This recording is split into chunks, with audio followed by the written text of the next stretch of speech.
I declare this meeting open at 7 p.m. and welcome everyone to this evening's meeting of Ku-ring-gai Council.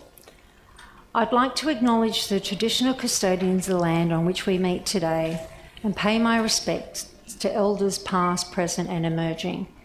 I extend that respect to any Aboriginal and Torres Strait Islander people here this evening.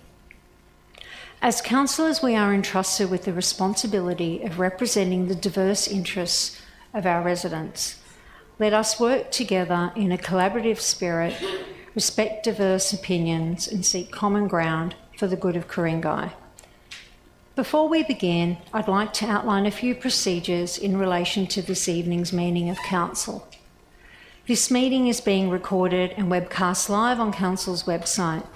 Only councillors and council staff will be shown on camera. Attendees must not make a recording or photograph of the meeting without prior approval. Council meetings are open to the public as observers only, in line with the Code of Meeting Practice. Members of the public can address Council via the monthly public forum. Council may close part of the meeting to deal with certain confidential matters in accordance with Section 10A of the Local Government Act. These discussions will not be open to the public and will not be webcast. All attendees must comply with the Code of Meeting Practice and other relevant council codes, policies and procedures.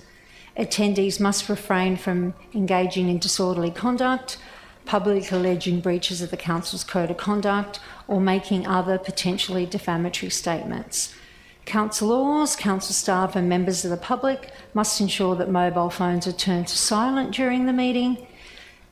Councillors and council staff must declare and manage any conflicts of interest that they may have about any item of business that is on the agenda this evening. I will start with apologies. Are there any apologies from councillors? Looks like we're all here, so no. Are there any apologies for staff, General Manager? Madam Mayor, there are no apologies from staff. Are there any conflict of interest declarations for councillors?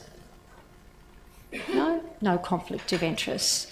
Are there any conflict of interest declarations for staff, General Manager? Madam Mayor, there are no declarations from staff.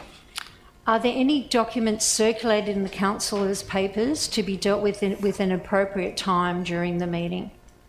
Yes, Madam Mayor, there is. There is Merrill Minute 1 on the King's Birthday Honours 2025.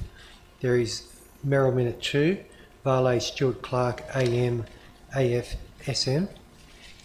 There is also a confidential memo dated 3 June for GB6, which is post-exhibition draft community strategic plan, resourcing strategy, delivery program and operational plan, which contains full submissions from the public.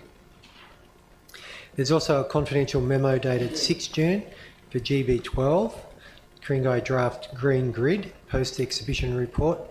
This also contains the full submissions from the public. There's also a memo dated 13 June for GB6, which is the draft community strategic plan, resourcing strategy, delivery program and operational plan, which is the full version of the document, including the financial appendices. Thank you. Are there any reports to be considered in a closed meeting and not released to the press and public? Yes, Madam Mayor. The two memos previously mentioned in documents circulated to the councillors, being a confidential memo dated 3 June for GB6 and a confidential memo dated 6 June for GB12. Thank you. Now, can I please have a motion for these reports to remain confidential? Moved by Councillor Alec Taylor and seconded by Councillor Martin Smith. All those in favour? That is unanimous. Confirmation of minutes. Can I please get a motion to confirm the minutes of the previous meeting? Moved by Councillor Kim Wheatley, seconded by Councillor Taylor. All those in favour? That is unanimous. Okay, I've got 2 Merrill minutes. So we will get to Merrill Minute 1, which is the King's Birthday Honours 2025. I will read both of these Merrill minutes.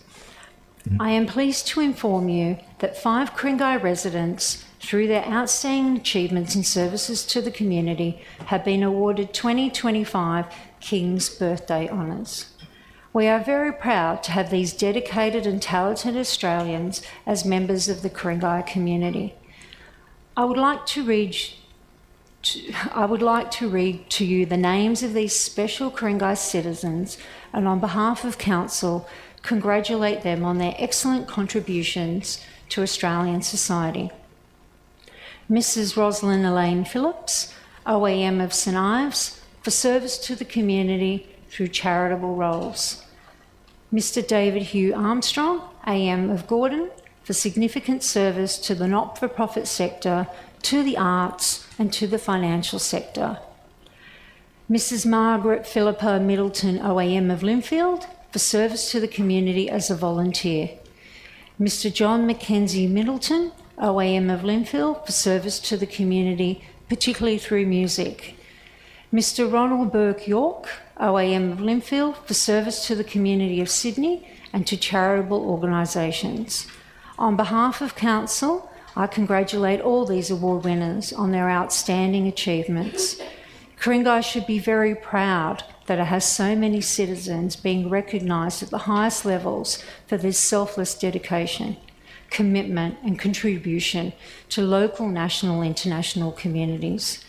The recommendation is A, that Council acknowledges the outstanding contribution made by these recipients of the King's Birthday Honours 2025 to the Ku-ring-gai community and to the well-being of our society. B, that the Mayor on behalf of Council write to the recipients to congratulate them. Do I have any councillors that would like to speak on the Mayoral Minute, the King's Birthday Honours 2025? Okay, that looks like no one, so I will put that to the vote. All those in favour? That is unanimous. We'll move on to the second Mayoral Minute, which is the valet for Stuart Clark AM, AFSM, a Distinguished Rural Fire Service Volunteer. It is my sad duty to advise Council and our community of the passing of Stuart Clark, who gave over 50 years of voluntary service to the rural fire services in Ku-ring-gai. Stuart lost his battle with cancer recently, and his death is being widely mourned not only by his immediate family, but also by the Rural Fire Service family. Stuart Clark joined the Rural Fire Service in 1973 in the Leilura Brigade, later renamed the Wesley Brigade, and served with them for 15 years. In 1988, Stuart moved into the Hornsby Ku-ring-gai Communications Brigade, where he was made a life member after serving as Deputy Captain and then Captain of the Brigade. In 2014, Stuart also joined Ku-ring-gai Brigade, where he continued to undertake firefighting duties and subsequently became a founding member of the newly formed Kalara Brigade. In recognition of his leadership, Stuart was elected as President and Deputy Captain of Kalara Brigade, a rank he held while fighting the intense fires of the 2019 to 2020 bushfire season. Stuart's years of advocacy and campaigning in the community, as well as in government and professional services circles, led to the Kalara Brigade, going from strength to strength. By 2024, the brigade was operating with 56 members with 2 fire trucks. He was also instrumental in ensuring a purpose-built fire station for the Kalara Brigade was built, a first for the local area. It was my pleasure to open that station earlier this year. For over 50 years, Stuart provided outstanding leadership to the Rural Fire Service. In addition to his significant volunteer contribution as a firefighter, he also used his professional expertise to benefit the RFS. He helped draft the Rural Fires Act 1997, advised the RFS executive team on a range of legal options, and processed and trained volunteers and staff on the Incident Control Major Incident Training Program. For almost a lifetime, Stuart Clark gave the Ku-ring-gai community and the RFS the most dedicated level of service. On behalf of Council, I extend my deepest sympathies to his widow Narelle, sons Richard and Andrew, and the extended Clark family. My recommendation is A, that the mayoral minute be received and noted, B, that we stand for a minute's silence to honour Stuart Clark, C, that the mayor write to Stuart Clark's family enclose a copy of the mayoral minute. Now I'll now see if any councillors would like to speak to this mayoral minute. Councillor Matt Devlin. Thank you, Madam Mayor, for your heartfelt tribute. Tonight I rise not only as a councillor but as a fellow firefighter and friend to honour an extraordinary life of Samuel Stuart Clark, AM AFSM, who last week lost his battle with cancer. As Dan Meyer shared with the RFS members when breaking the news, it puts an end to considerable suffering. Stuart's journey with the New South Wales Rural Fire Service, as noted earlier, spans more than 5 decades, beginning with the Allura Brigade, now Westleigh, before joining Hornsby Ku-ring-gai Comms Brigade, before eventually serving with Ku-ring-gai Bushfire Brigade, where I had the privilege of meeting him when I joined the service some years later. Stuart was never one to sit idle, and his next goal was raising Clara Rural Fire Brigade, and in that he was central. While it would be unfair to overlook the contributions of many others, it is my firm view, and the view of many, that without Stuart's ambition, knowledge, connections and steely focus, the raising of that brigade would not have been achieved. This is no ordinary accomplishment. Clara was the first new rural fire brigade raised across the state for many years, and given its location on the north shore of Sydney, it was a rather ambitious project. Much warranted given the thousands of homes with bushland interface at fire risk. It represents a significant investment in and an enhancement to community safety within our LGA, and strengthened the strategic capability of the service across the metropolitan area, as well as bolstering support for regional deployment to help the regions when in crisis. A remarkable achievement, and one I suspect that some will still find hard to believe that he accomplished, given its challenges and opposition. Earlier this year, it was my great honour to attend the opening of the newly built fire station in Clara with both council and brigade colleagues. Madam Mayor, I know that you will recall what a wonderful day that was for the community, but what stood out most for me was the moment the Commissioner himself presented Stuart with the 50-year clasp for his National Long Service Medal, a truly outstanding and remarkable and well-deserved recognition. Beyond the fireground, Stuart's legal acumen significantly shaped the service, and whilst tonight's mayoral minute rightly notes that he had a significant contribution to drafting the Rural Fires Act, his influence extended far beyond that. Stuart played a central role in the development of the Code of Conduct and Ethics, disciplinary processes and procedures, the Brigade Constitutional Reform legacy, as well as the Brigade Management Handbook, now used by some 2,200 brigades across the state. He was often the first point of contact for legal advice, whether it be from the Commissioner or from the local brigade captains like my own, perhaps seeking clarity on how best to deal with someone like me. Stuart mentored countless volunteers and staff over the years, always generous with his knowledge and time. He was also instrumental in the formation of the Rural Fire Service Association, the RFSA. He would proudly remind me in our many discussions on RFSA matters that he was the only volunteer present in the room when the association was officially formed. His legacy of advocacy, support and representation of RFS members is deeply embedded in both the RFSA and the RFS, and Stuart, for that I thank you. Stuart's legal expertise, of course, extended well beyond the RFS, and he spent more than 31 years at Clayton Utes, almost all of them as a partner.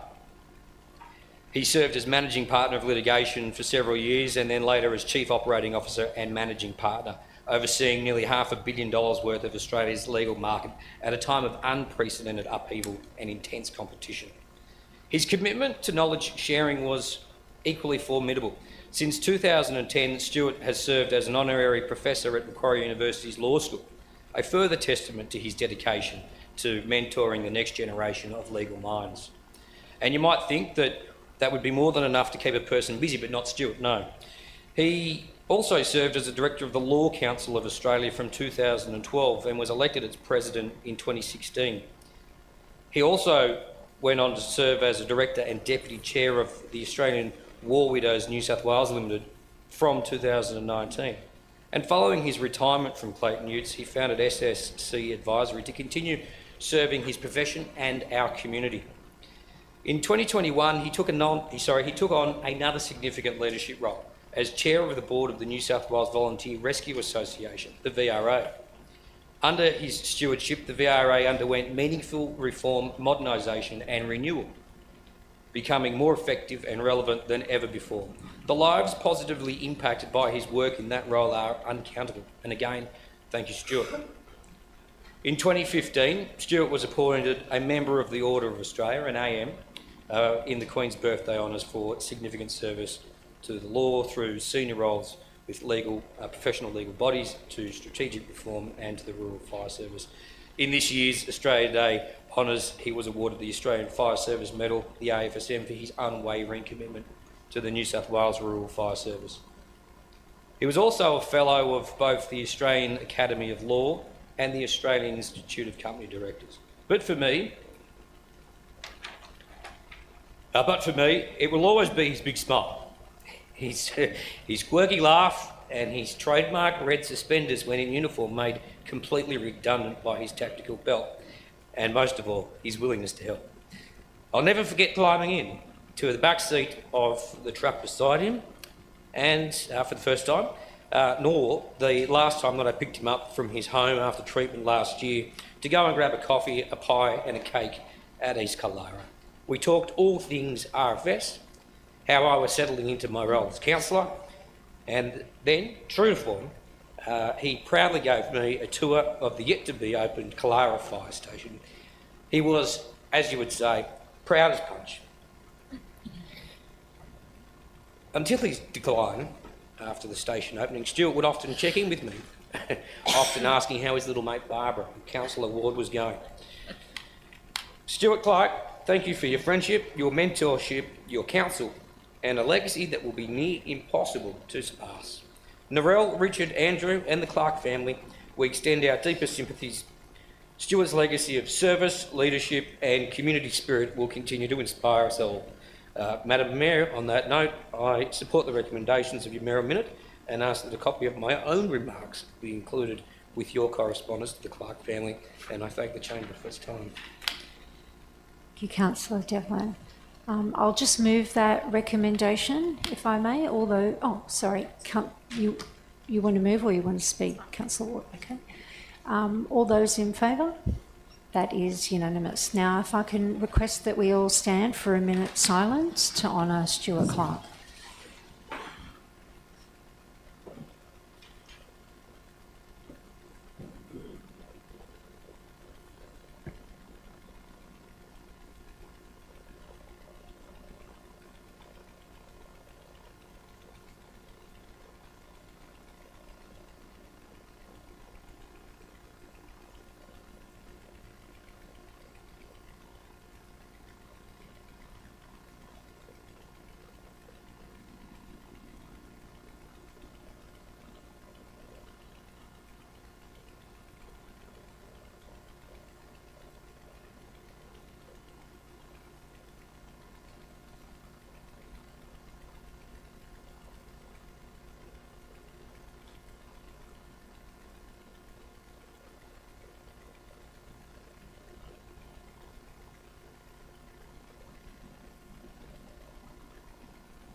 Thank you, councillors. If we could all be seated.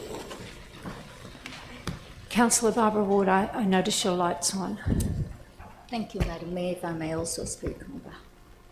It is with great sorrow that I speak on the passing of Stuart Clark AM, an exceptionally talented advocate for all things, really. He gave so much to the community, whether it be RFS, the legal profession or the community. My friend here has spoke much about Stuart. I had the privilege and honour to be a friend of his. I spent many times with him at many times, a man of great stature. Physically, he was a tall man, and yet he was so softly spoken and so compassionate. I have always, ever have seen him only, but in the most gentlest of ways. He brought about much passion to no matter what he did. He improved diversity and equality within the profession that he was in the law, in the justice system, including overriding the misrepresentation of the First Nations people in our justice system. He looked at everything that people did, and he tried to look at the bright side of what life can be, and he always tried to do good for the benefit of the whole of the community. He was a humble man, and when he was given that award, in his normal fashion, it wasn't about him, it was about the team who did it. So it's a great loss to the community, Madam Mayor, a wonderful man and a wonderful family person. My condolences to him and his family. Thank you. Thank you, Councillor Ward. Okay, we'll move on to petitions. Have any petitions been received by councillors or staff?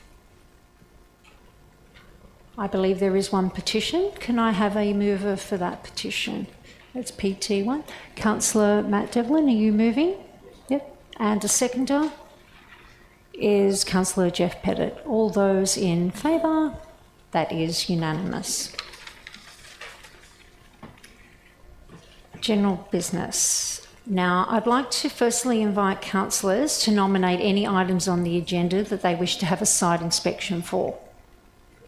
Okay, no site inspections. Now, can I please ask the councillor to nominate any items on the agenda that they wish to adopt as per officer's recommendation, allowing for minor changes without debate? Councillor Alec Taylor. Thank you, Madam Mayor. I would like to move the following items for voting on without debate. GB items 1 through 4, GB items 7 and 8, and GB items 10 through 13.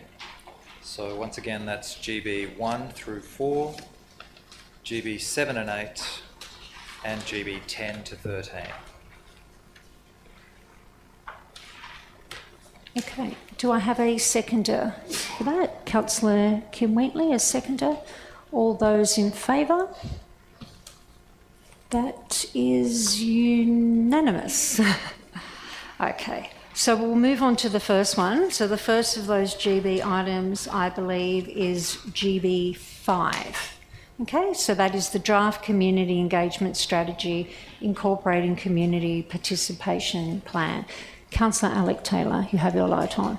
Thank you, Madam Mayor. I would like to move a slightly altered recommendation, which I believe the staff have on hand. It is the staff recommendation with a minor change. And the change is, I'll actually read out the whole first sentence.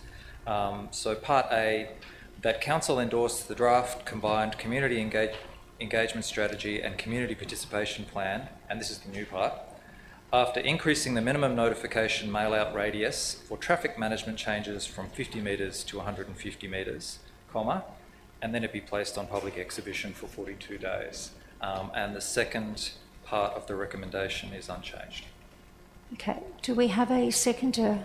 Councillor Barbara Ward? Okay. Councillor Alec Taylor, would you like to speak to your motion? Oh, look, really only briefly. So this is a small change to widen the area for notification of traffic changes with a relatively small impact on council.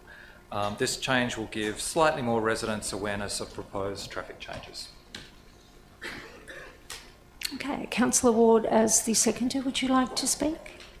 Thank you, Madam Mayor. I reserve my right. Okay. Are there any other speakers on GB5? No. Okay, we'll put that to the vote. All those in favour? That is unanimous. Okay, GB6, which is post-exhibition draft community strategic plan, resourcing strategy, delivery program and operational plan. Councillor Indu Balachandran. Thank you, Madam Mayor. I would like to move an alternate motion. Thank you to the staff. I've asked them to highlight the changes in red so that it's clear.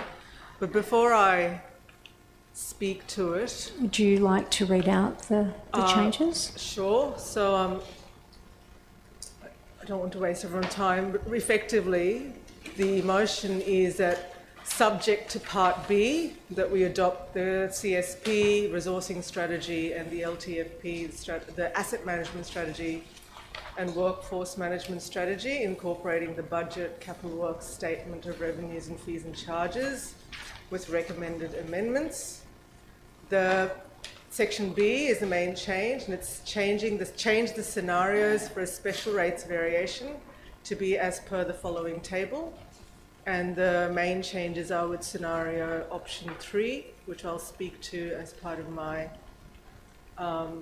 3 minutes or 5 minutes. C, that council adopts rate structures as presented in this report. And D, subject to Part B, commence comprehensive community engagement on the rate rise options described in the long-term financial plan and include an action to reflect this in the DPOP. And E is unchanged, that council writes to all residents and groups that made submissions in relation to the draft CSP, draft resourcing strategy, draft delivery program and operational plan, advise them of the outcomes of council's consideration. Okay, thank you. And a seconder, Councillor Sam Nye. Now, just before we can continue, governance, do you mind putting that up on the other screen so Councillor Pettit and Spencer can see what they're looking at before they vote on it?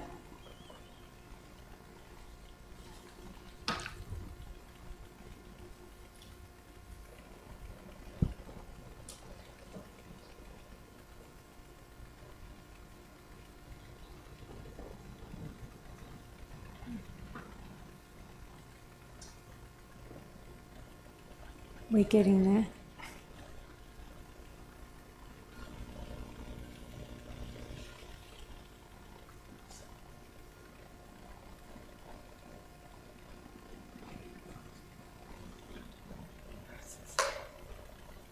Okay, I think we've got that. All right. Councillor Indu Chandran, would you like to speak to your motion? Before I do, Madam Mayor, I have a few questions generally on GB6. May I, through Yes, the GM and through you? Yep. They mostly relate to the capital projects list on page 89 of the memo to councillors, which had the full DPOP. So, yep, page 88. The question I have a few, but this one, just to give me a sense, the Killara Park accessible toilet facilities design, is it the design that's going to cost $309,300? All right, so Director of Corporate, would you like to take this question, or General Manager, either? Thank you, Madam Mayor. I actually haven't found it yet. So it's on page 88 of the memo to councillors, full DPOP. Okay. Yep. And the second item, Killara Park. Yeah. Yeah, I can say thank you, Councillor. I'm hoping that the Director of Operations has the answer to that question. Oh. So it's page 88 of the... There's a memo, yeah.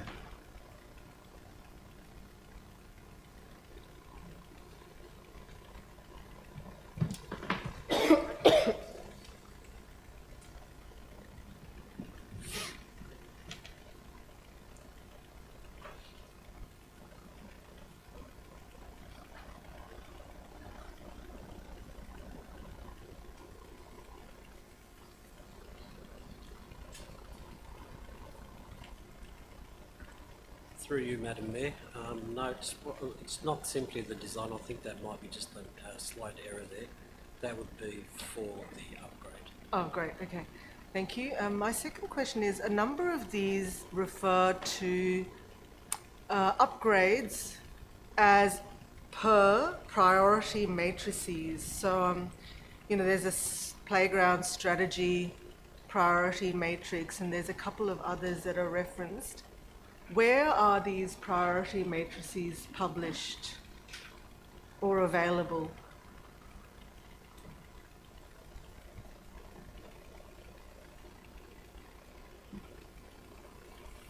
So for one example is under playgrounds, which is, I think, the next page, page 88.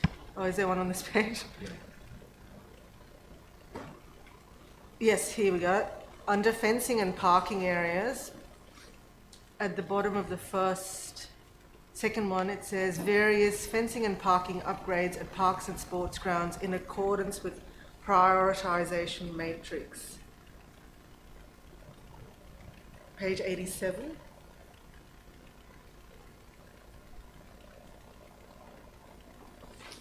I'm just trying to understand how things are selected.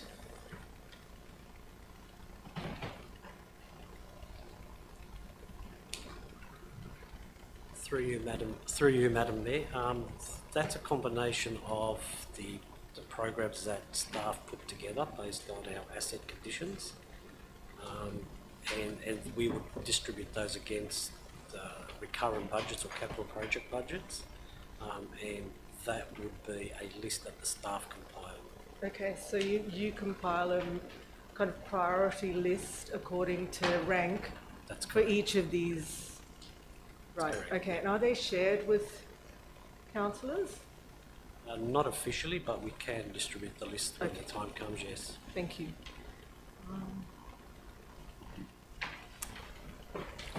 So the other question I had is, with monies unspent in any given year, what happens to those funds? Are they simply carried forward or are they reallocated? So an example is that the Multicultural Festival didn't go ahead. Would that funding simply be carried over to the next year, but other capital projects as well? How does it work? Whoever, through you. Director Corporate, would you like? Through you, Madam Mayor. Any unspent projects or uncommenced projects will be carried forward, and this report will come to Council in August when we finalise the end of financial year, work out through the carry forwards. So yeah, that will be carried forward to next financial year. Thank you. I have no more questions. Okay. Yeah, it's up to you. You can speak now Yeah, I or, can. I'll or just do speak later.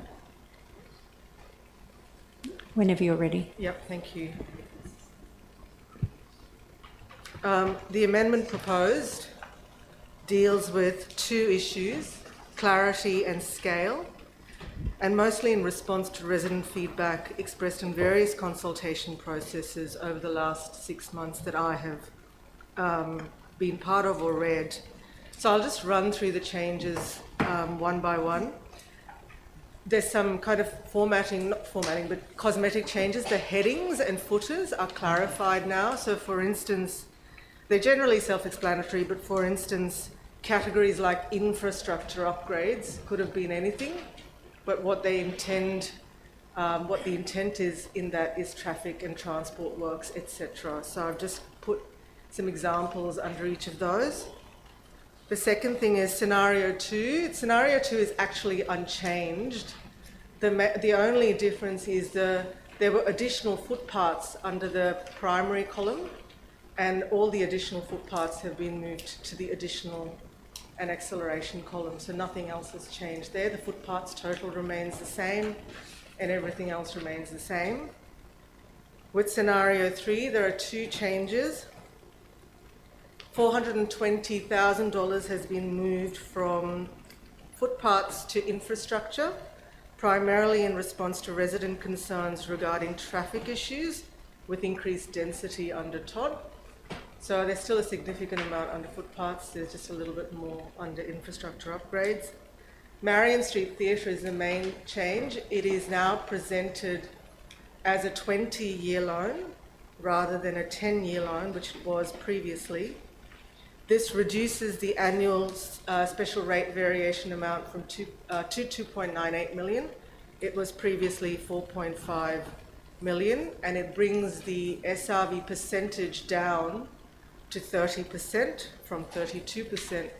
which I believe will be more palatable to residents broadly who generally support lower rate rises.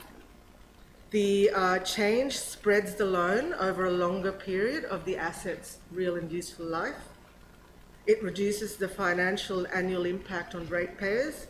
It provides a more palatable third scenario, and it also means, should the residents choose that, we're not collecting a large unallocated special rate variation after 10 years. And I just wanted my fellow councillors to note that we're actually at the beginning of a process where these scenarios will be presented to the community for extensive consultation to help us understand their priorities as clearly as possible before the decisions are made relating to the final SRV proposed. That's all I have to say. Thank you. Thank you. Councillor Sam Nye is the seconder of the motion. Would you like to speak? Yes, thank you, Madam Mayor. I'd like to thank the staff and all the members of the community who've been participating in this very thorough, long process. We've got a community strategic plan for the next few years, resourcing strategy, long-term financial plan, DPOP, all sorts of documents here. Very detailed. It answers a lot of the questions that residents commonly ask us. And so once again, thank you for your efforts in putting this together. I would like to draw attention to the table here under point B.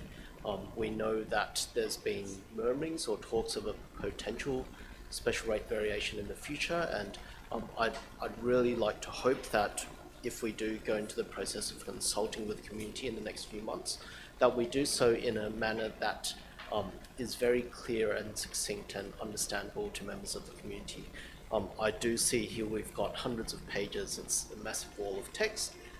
For detail-oriented people, that's fantastic. But for time-poor members of the community, all they may see is 3%, 30% and jump to conclusions. I'd just like to share some of my personal experiences with rates over the last 7 years. So 6 years ago, for example, after many residents complaining about the intersection of Tryon and Archbold Road, we finally got the Ku-ring-gai Traffic Committee to approve a certain detailed design for an upgrade at that intersection. That was approved more than 6 years ago. The cost at the moment, well, at that time it was estimated at $500,000. Now the same estimate is over $1 million because construction costs have significantly increased. If we look at page 86 or something of the document previously referred to, we can see the annual budget for traffic upgrades across the entirety of Ku-ring-gai Council is $1,045,000. So that's possibly not even enough to fix one intersection, let alone issues all across Ku-ring-gai Council. Now we're facing increased development from the Todd, increased development from the low and mid-rise. We're facing quite significant constraints. Where are we going to get the money to improve traffic, not make things worse? Every month, Councillor Taylor and I, we get emails, we get Facebook messages about this particular intersection, how people are waiting over 10 minutes each day, how people are taking dodgy, shortcuts through Owen Street dangerously onto Archbold. We can't fix these problems. We as a council, we have sought to look for efficiencies internally, and we've got a number of special efficiency reviews which will be briefed to councillors in 2 weeks' time, and we've been constantly trying to squeeze as much as we can out of a rock. But it only reaches a certain point. At some point in time in the future, we have to decide, look, if we don't raise rates, what do we have to cut? Do we have to sell assets? Do we have to stop running libraries? Do we have to stop running seniors or youth service programs? What do we have to cut to drastically squeeze a few more dollars out? Or do we increase rates? Noting that in the last 10 years, for example, costs have increased by 40%, whereas rates have only increased by 28%.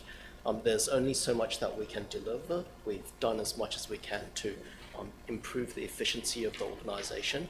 At some point in time, we have to consider other options, and this is potentially the start to that. Hopefully, it does mean that if we go out to the public, they can consider not just the dollar value there, but also the benefit that they can experience in their part of Ku-ring-gai. For many residents in the Todd suburbs, that may mean better traffic flows at certain key bottlenecks. For other residents, hopefully there will be other benefits as well. So I commend this motion and encourage all councillors to support it. Thank you, Councillor Nye. Councillor Barbara Ward. Thank you, Madam Mayor. I have a question through you, Madam Mayor. The question is, for 20 years, how much more will it cost us over that period of time? Director of Corporate. Through you, Madam Mayor. Based on the calculation that we did currently, it would cost about 7 million in additional interest over another 10 years. Even I like what's happening over here, and I commend the staff for the work that they've done. But given that in the community everyone is talking about unable to meet their daily living, unable to afford rental to live in, how palatable is it for us to go for a rate rise at this point in time when on a daily basis we hear people are doing it tough? Did you want to answer this, Director of Corporate, or otherwise General Manager, or both? Director of Corporate? I think as part of the requirement to IPART, we have to prove that we've identified hardship and we address the affordability to community. So we have to do an analysis to identify how this would impact on community. We're doing this currently. It's a requirement of IPART to prove that we have considered that. So we're going to look at our policies, we're going to look at our hardship policy and make sure that the rate rise is affordable. In addition, Councillor, I might add, so the consultation will also look at whether or not the community is willing to pay for a rates increase. So we'll get some good feedback that might assist to answer your question. Thank you. Thank you, Councillor Ward. Councillor Alec Taylor. Thank you, Madam Mayor. Just briefly, I wanted to thank Councillors Balachandran and Nye for their work on this updated motion. I think one of the key principles here that we're actually seeing in effect in this revised alternative motion is around clarity. We need to make these options as clear as we possibly can for the community. We need to demonstrate the benefits and clearly the costs as well. For me, I see this as a series of questions around priorities. You know, how does the community feel about Marion Street Theatre? How do they feel about footpaths? How do they feel about these various different topics?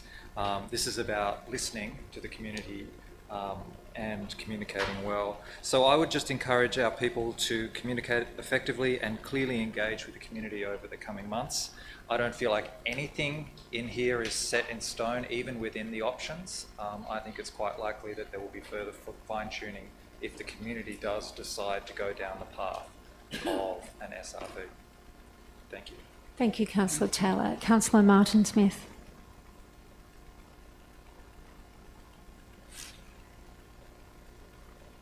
Madam Mayor, I'd like to thank the councillors that have put this forward this evening. I can see what we're looking at trying to achieve here. Councillor Ward did ask one of the questions in regards to the cost difference, what it is from a 10 to 20 year loan, which I think is very critical when we're making a decision like this on the council. Secondly, though, I would like to understand when we've got an asset, let's say that with a 20-year loan, what is this asset worth after 20 years we've taken out this loan? So that's a question for the Director of Corporate. I'm happy for it to go wherever you like. Okay. Director of Corporate or General Manager, either. So, Director of Corporate. Through you, Madam Mayor. Over 20, the useful life of an asset like that would be about 50 to 60 years. So a loan over 20 years would obviously extend. It won't extend the life of the asset, but it would just match with perhaps the useful life, closer to the useful life of the asset. My next question, actually, back through to you, through you, Madam Mayor, to Director of Corporate. What is the running costs of this site per year? So if we've looked at what the potential of this is costing the ratepayer. What is the operating cost per year that we expect from this, from running Marion Street on top of the loan, if you like? Through you, Madam Mayor, it's around 700,000 that we're anticipating.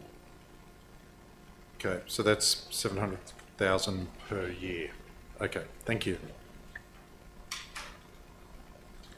Are there any other speakers? Just a question. Yeah. Councillor Indu Balachandran. Can you please clarify if the 700,000 is incorporated into that number there? Through you, Madam Mayor, yes, it is. Thank you. Okay, are there any other speakers? Otherwise, Councillor Indu Balachandran, you have the opportunity to sum up as mover of the motion.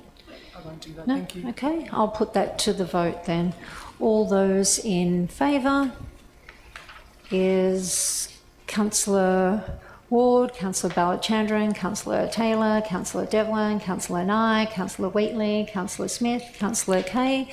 All those against? Councillor Pettit, Councillor Spencer. The vote being 8-2, that is carried. Okay, we'll now move on to GB9, which is the DCP Housekeeping Amendment, Environmental Sensitivity and Sustainability towards Net Zero. Do I have a mover of that motion? Councillor Indu Balachandran. Yes, thank you. I'd like to move the staff recommendation. Yeah, and if I could have a seconder. Councillor Kim Wheatley was very quick in getting her hand up. Councillor Balachandran, whenever you're ready. Thank you. I had a couple of questions on this one actually, and they relate to the recommendation on the visible solar panels on heritage listed items and in heritage conservation areas. So 2 questions. Firstly, given increasing electricity costs and the general costs of maintaining heritage in private hands, how does this recommendation address the economic impact on current and future listed homeowners? I mean, this kind of value of heritage in private hands is even more topical given the impact of TOD that we've seen on heritage listed properties. So really, I'm trying to understand what consultation has or will take place with the people that are most impacted by not being able to put solar panels in an era of climate change. Director Watson, did you want to take that question? Through you, Madam Mayor, this report doesn't include such a recommendation. Oh. I believe Councillor Balachandran is referring to a historical memo from 12th of March last year, which is attached for information purposes only. Thank you for clarifying. That's okay. Do we have any other? Okay. Councillor Kim Wheatley as the seconder. No, I reserve my right. Okay. All right. If there's no other speakers, I will put that to the vote. All those in favour? That is unanimous. We will now move to the notice of motions. We have NM1 and NM2. So we will start with NM1, which is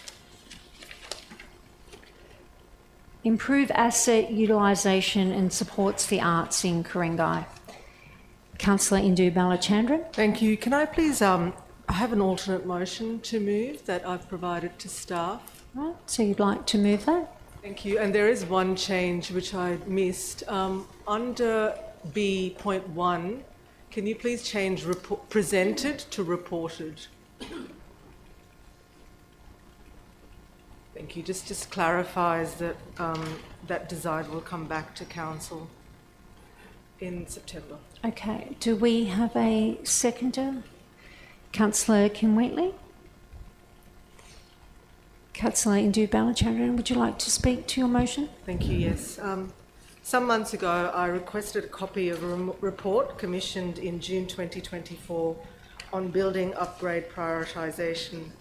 As a new councillor, I wanted to understand how we selected buildings for repair and maintenance and what the state of affairs was generally with our community buildings specifically. There were 23 findings and 15 recommendations in this report. Finding number 1 was this: the hire and utilisation of key council venues, primarily community centre halls and town halls, is significantly underutilised, averaging only at approximately 30% use. According to the consultant, this is a very low use of council facilities. Now, the reasons for this will likely be a combination of condition of the buildings, cost relative to the condition, and affordability to the community and cultural groups who are usually working with very few resources to generate community and cultural benefit. Put simply though, a low utilisation rate indicates that our assets are not being used particularly well. And we have the opportunity now to do something about this beyond waiting for an SRV or planning to increase maintenance budgets.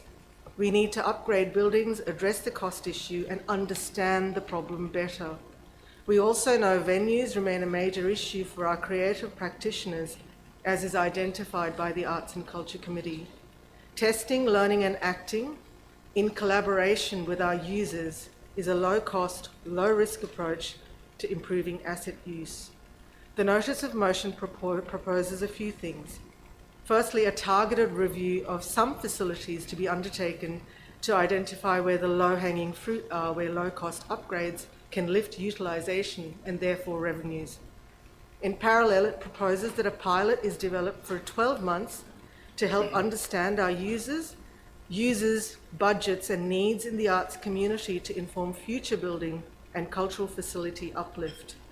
We know we are going to commission a cultural facilities review in the future, as is planned in our CSP, but it needs to be informed by real experiences of Ku-ring-gai's creative sector. So it is proposed that the pilot be designed in collaboration with the committee and that this design be brought back and reported back in September to Council for approval, to then be implemented for a 12-month limited pilot program from January with an evaluation at the end. The evaluation should help us understand where our quick wins are and longer strategies to improve community facility usage and possibilities to increase revenues from our facilities, as well as who the users will be that we need to be worked with. It is proposed that this pilot be designed to minimise impact on paid bookings so that existing revenues are not impacted. Thank you.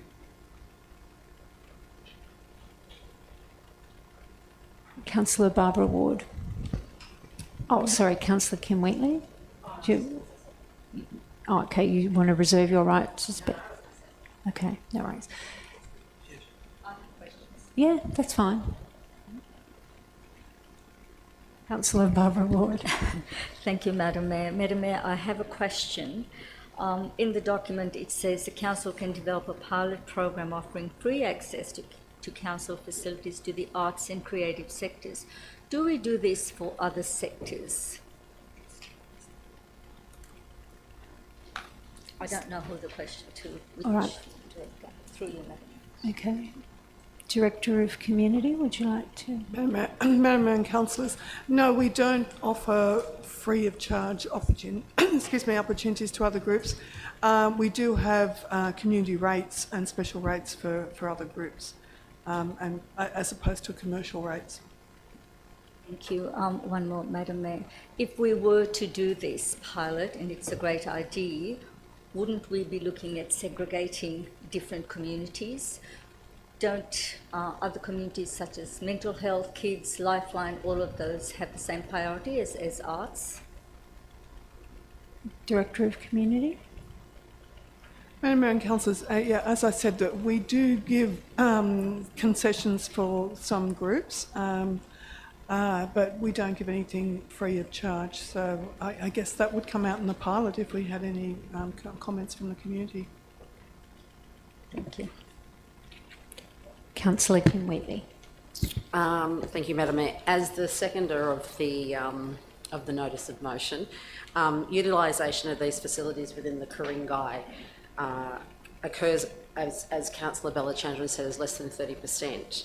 Quick wins can be achieved with a number of properties within this municipal and a number of community groups, which Councillor Ward has obviously stated, can benefit from these upgrades as well.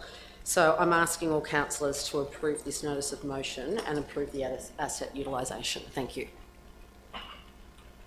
Okay, are there any other speakers? I can see some people heading for their buttons. Councillor Smith?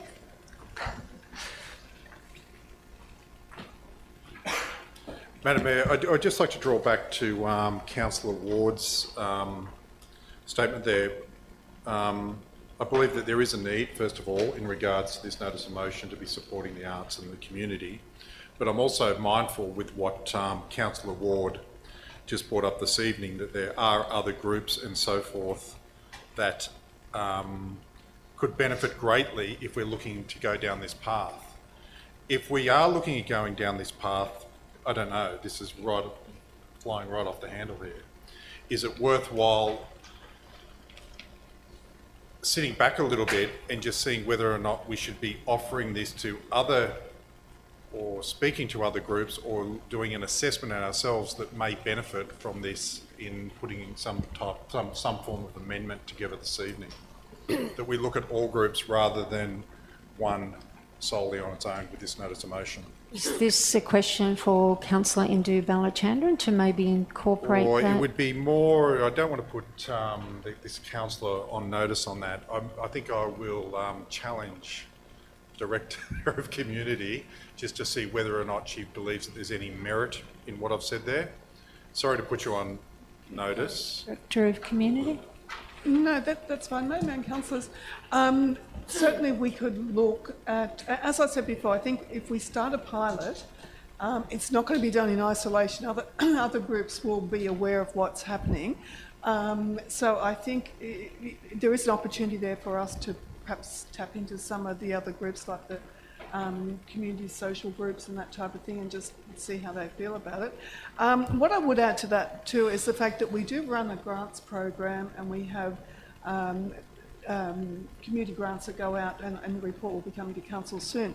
So a lot of these groups do get an opportunity for grants, but it's nowhere, it's not a lot. I think what's usually requested is usually double what we have to give to the community groups. So there will be an opportunity there for those groups to tap into that funding. But I think once we get started, we'll probably get an indication from other groups as well. Okay, so that being said, is it something that we should look at doing, we would look at doing earlier? You're suggesting we put a pilot together first, then see what comes out of that, rather than to look at it from the get-go. Back to Madam Mayor and councillors, part of the recommendation is that we do run the pilot program, and I'm suggesting we put it all together and we run the pilot program from January next year, and that would help us glean any information from other community groups. But we could do it, if we're willing to put it back a bit, we could go to the community groups and just ask how they felt about the opportunities or this proposal. So thank you for that. So I'm going to wrap that back around to now Director of Corporate. If we are to do this, and we have, like, I'm assuming that we're going to have quite a number of community groups, that there's going to be a great deal of interest of this, and tonight being the night that we're looking at the SRV, I'm very mindful of what our costs are and what this council is trying to do. And I don't want to take it away from the notice of motion that's been put up this evening. Do we see any significant impact or dent on council finances if we do start to open this up to other groups? Because I can see, I sort of led this on a little bit. I did ask the question, so I'm sorry for entrapment. But it sort of does follow on to other groups, because I note that once we do it with one group, we've got to be very open-minded to all other. There are quite a number of other groups that are struggling and are requiring support and assistance. So I just would like to understand, if we're going to open this door as a council, I think we need to understand what that cost is going to be, and I think set this out very, very clearly, even before we put a pilot together. But in any case, I'm happy to listen to what you've got to say. Director of Corporate? Look, I mean, we would have to do, through you, Madam Mayor, we would have to do further analysis to identify how much lost revenue we would have, if any. Currently, at that rate of occupation, we get about 400,000 in fees. So I imagine that there would be some revenue that's lost, but we would have to analyse whether that's material in terms of our budget overall. Thank you. I would probably suggest here this evening, I've got no words for this, but if we were to put some form of amendment together that we just look at what possibly the total cost would be to the ratepayers of Ku-ring-gai, just considering that we are spending, we're putting to the community some options on the SRV, but I would like to be able to explore a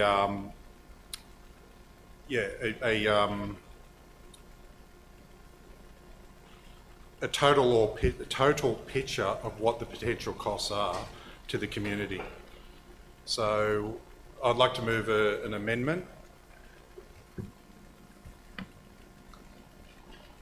Councillor Nye, you happy to assist?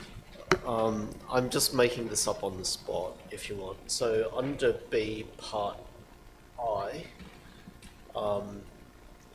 it says designed in collaboration with Arts and Culture Advisory Committee and reported to Council. And reported to Council, I might add the words including potential cost impacts to Council at the September 2025 Council meeting. So let's just try to figure that out. B, I, designed in collaboration with the Arts and Culture Advisory Committee and reported to Council, including cost impacts at the September 2025 Council meeting. Is cost impacts the right word? Including the potential revenue impacts? Just financial impact. The financial impacts. Can we just talk one at a time, if you don't mind? Are you happy with that? Aye. Councillor Smith, but I just want to go back to Councillor Indu Balachandran. Are you happy to incorporate I'm this happy to incorporate in your original motion? Yes. Okay. Are you happy Madam with Mayor. that also, seconder Councillor Wheatley? Okay. Madam Mayor, may I just have a question on that? Thank you for Can we doing just that. wait to one moment, Councillor Ward, while we just write it up? Sorry, thank you. I had a comment as well. So we can move that amendment component off the screen.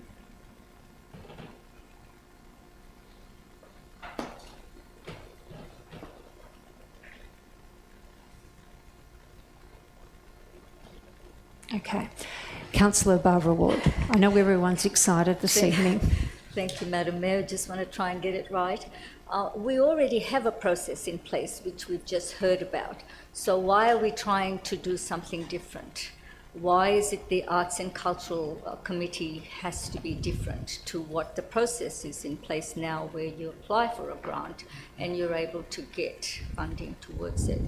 That's Secondly, again, we're saying that it's designed in collaboration with Arts and Cultural Advisory Committee. There are other committees as well.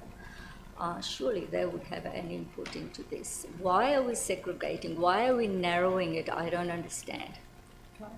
So, Councillor Ward, is that a question for Councillor Balachandran? To Councillor Okay. Balachandran or to staff? Okay, we'll start with Councillor Balachandran. I'm happy to. I mean, I think for me, it's a direct linking of two gaps in council's delivery. We've got very low building utilisation, so we're not making any money out of it. They're just sitting locked up. As we saw, the Inner West Council did spend a small amount of money, rejuvenated 7 town halls and opened them up to arts and culture. And the kind of comment was fill them up with theatre, film and music. I'm proposing this also because the venues has been for a very long time, for arts and culture, been a huge issue at council. and it is a very small amount of time, 12 months, to catalyse the arts and cultural sector, which has been kind of withering away. We're losing our sector, we're losing our communities, we're losing our creative practitioners. And so it's really a limited trial to offer a boost and an injection to that sector, which has been, I suppose, crying out for venues for a very long time. So it's matching up low utilisation with a need in the community that has been very clearly expressed. Yep. Councillor Barbara Ward. Thank you, Madam Mayor. So just going back to the utilisation of venues, I don't understand, so help me out here. So we have venues, but it hasn't been utilised? Is that what we say? So can the arts people use those venues? Director of Community. Madam Mayor and Councillors, that utilisation rate was derived through the hours that people have opportunities to book the facilities. So it will never be 100% because people will never use a facility at 7 o'clock in the morning. So our bookings allow for people to book between 7 and I think it's 9 o'clock in the evening. So what I'm saying is even if there's an opportunity there, people just won't use those facilities at that time. However, there may be some, if we're offering free or a limited amount of money to pay, there might be people who are willing to make that sacrifice and come in at say 8 o'clock and use a facility from 8 till 10 if it's a reasonable rate or a free rate. So our facilities are quite well used, but they're well used within the popular times. So it's the timing issue here rather than underutilised. So if the arts community could get there at 7 or 8 in the morning, there are properties there for them to utilise. Madam and Councillors, that is an example, but that could happen. So the wording used around underutilised does not seem to be the correct wording because it's actually the timing issue rather than the actual usage issue. Madam Mayor and Councillors, peak and off peak, it is a correct term because it means they're not being utilised within that opportunity to be able to use them. But what I'm saying is there will never be 100% utilisation rates because people won't be using every facility at 7 o'clock in the morning. So why do we have it for 7 o'clock in the morning if nobody's going to use it? And then it doesn't show the correct percentages. That is something that was used for this particular study because that's where the bookings open. So people who want to go into Bookable, our system, they've just got that opportunity from 7 o'clock in the morning to 9 in the evening. I'm not sure why that was made like that, but that's the opportunity. They've probably just given people a broader opportunity if they wanted it at that time.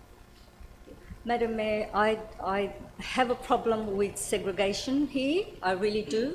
I just think it's either for everyone or no one. Thank you. So, Councillor Ward, if we maybe said arts and culture plus the multicultural advisory committee, would that be something that you would think would be suitable? I just don't want it to be specific. All committees. Okay. Okay. Would that be something that you would be happy to incorporate, Councillor Balachandran? So Yes, it's very across happy to. all committees, including the Women's Committee? That's fine. Okay. And I said that during my... All right. And you're okay with that, Councillor Kim-Wheatley, as the seconder? Okay. Can we just change the words to that effect, if that's okay?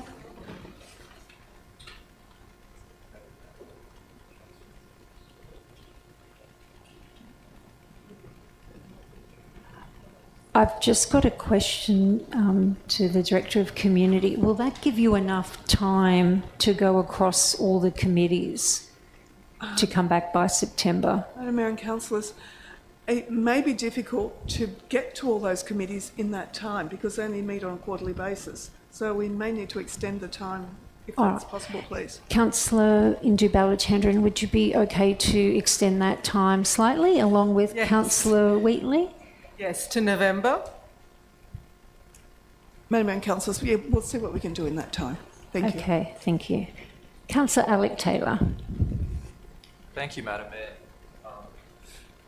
I share some of Councillor Smith's concerns about prudential financial management, and particularly in the current context of the economic climate. And I think I can understand Councillor Ward's hesitation about focusing on a single user group. However, I feel that arts and culture in Ku-ring-gai has been a little underserved, and I feel like we do quite often move motions and make recommendations for particular user groups. We help certain sporting groups, we help hockey, we help whatever, we do help segments of the community from time to time. I personally don't have a problem with the idea of actually this being about arts and culture. Why not target a particular group?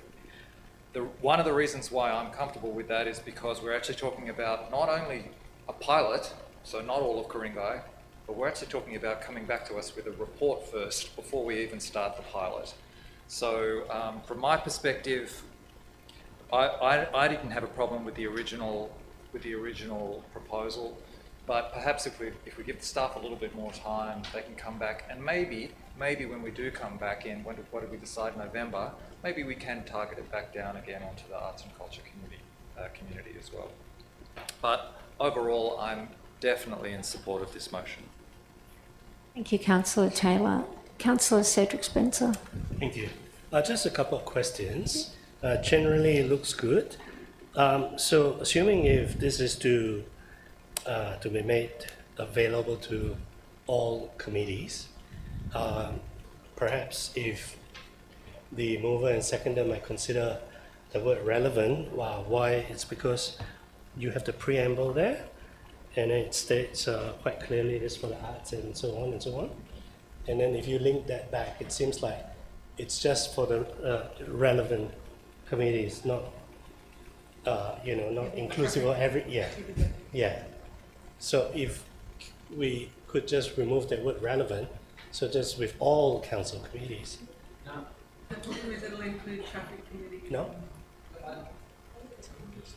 Sorry, my question is to you. Yeah, Councillor Indu-Balachandran. I understand what Councillor Spencer is actually saying. The problem is we have all these committees that are utterly irrelevant, like the traffic committee and the risk and audit committee. I realise that, yes. So perhaps we do only consider the relevant committees. We don't want it going to the traffic committee and the heritage committee. Yes, I did. You did consider that. And so this is like first part of my question. Is that how you define the committees?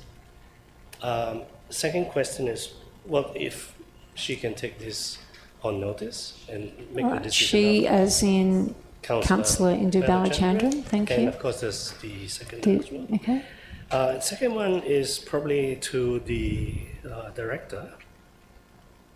Director of Community? Yes. How will this run, assuming if we're talking about peak and off-peak, and if most people want the peak hours, and then we offer, let's say we have a clash, we offer a vacant slot, let's say, to one of them for free, and then a booking comes in, but it's been booked. So that So slot, we're paying a paying person. that's right. Right? Yeah. Hire That's right. Yeah. Director of Community? Madam Mayor and councillors, and we're yet to work out the full details of how this will work, but based on the Inner West model, we would probably offer, say, 6 times a year, an arts cultural group could use just one space. If they go in and book it, it would have to be under our bookable system. It would have to be a time that's free. The arts cultural group would book it. So then anybody else coming along to book would not see that as a free opportunity. They wouldn't know who's got it. They would just see it's blacked out. So there wouldn't be an opportunity for anybody else to come in and say, we've got money, but it would already be booked out. So essentially, what I'm trying to say is that how do we balance not giving away so much free ones that we miss out on the income generating ones? You don't have to answer me. That was my question. I think you have already answered that, so my concern is that. And then last question is that, just to clarify, this NM is just asking for a report to come back, or we're going to go straight into a trial run? Madam Mayor and Councillors, we now will do the background work and do the consultation with the community, and we'll get a report back to Council in November.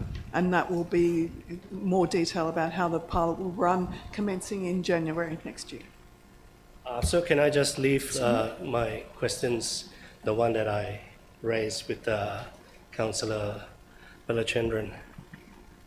Thank you, Councillor Spencer. I do understand your comment, but I fear that the irrelevant committees are not suitable for this particular NM to go in through for consultation. So I would like to leave it as all relevant committees, acknowledging your question, but also acknowledging that the Traffic and Heritage and Audit and Risk Committee don't need to see this motion. Are you comfortable? Oh. I agree with Councillor Balachandran's comments in regards to that. The Heritage Committee and the Traffic Committee certainly don't need to be a part of this process. Okay, thank you, Councillor Ely. If councillors can just wait till I call your name before you speak. Okay, are there any more speakers on NM1? I do have Councillor Balachandran. You've got the opportunity. Oh, the General Manager just asked me a question. Oh, General Thank you, Manager, Madam go Mayor. I'd ahead. just like to clarify something. The way it's written in B, so this program is to support the arts and creative sectors. It seems as though from Councillor Spencer's comments, there may be a perception that it's going broader than that, but the way it's written, we'll be implementing this for the arts and creative sectors. So as long as we're all clear on that, yep. Yeah, Councillor Spencer, you would like to seek clarification? Yes, please. Okay. Say, for instance, CAS. CAS is not a art and distinct organisation, but they do have performances and so on. So then they might be excluded just because CAS is not, the community, the association itself is not arts. I hope I'm making sense. Thank you, Councillor Spencer. General Manager? Madam Mayor, I think that's something that can be worked out between now and November about how those details would operate.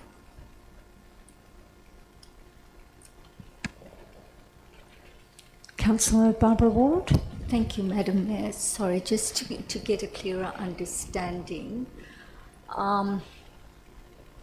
The report is to come back to the council, right? But B says that development implement a 12-month pilot program.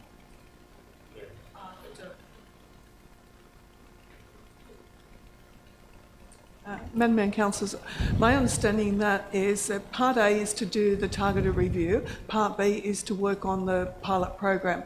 Then those subsections underneath are other steps that we take. So the first step in developing and implementing the pilot program is to bring a report back to Council. So the pilot program then doesn't start until we need to January. set a report there. Yeah. We need the word report there. And Madam Mayor, then part 2 is to implement from January. So that's where the two comes. Once it's gone through the so council. we develop in part 1, we come back to council in November, Right. and then in part 2, we implement. Should council approve it? I've just got a question from Director of Community. Because we moved Part 1 to November, will you have enough time to do the pilot program in January? Because I don't believe we normally have a meeting in January. Madam Mayor, I think the meeting in November will give us... You've got enough time? Yeah, Okay. I think that'll be right. Thank you. Okay, are there any... Councillor Balachandran, you do have the opportunity to sum up as mover of the motion. All I want to say is thank you to all the councillors for actually giving feedback on this. It's been a good process. Okay, so I will put NM1 to the vote. All those in favour? That is Councillor Ward, Councillor Balachandran, Councillor Taylor, Councillor Devlin, Councillor Nye, Councillor Wheatley, Councillor Smith, Councillor Kay. All those against? Councillor Pettit, Councillor Spencer. The votes being 8-2, that is carried. We will now move on to NM2, which is the Sydney North Planning Panel. Do I have a mover?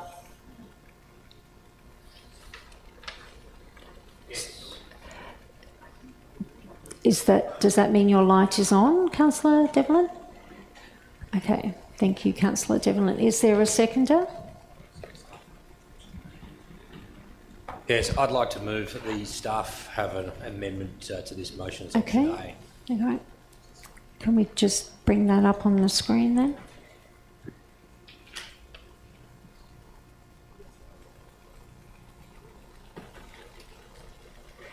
Councillor Devlin, can you just speak to governance for one moment just to clarify something?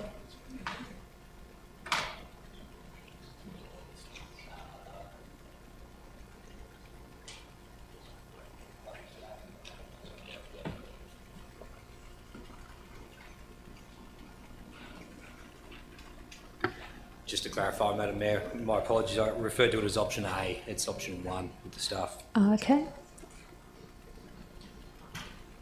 Okay, do Councillor Alec Taylor as seconder? I'll just give people a moment to... Actually, Councillor Devlin, would you like to read the motion? There.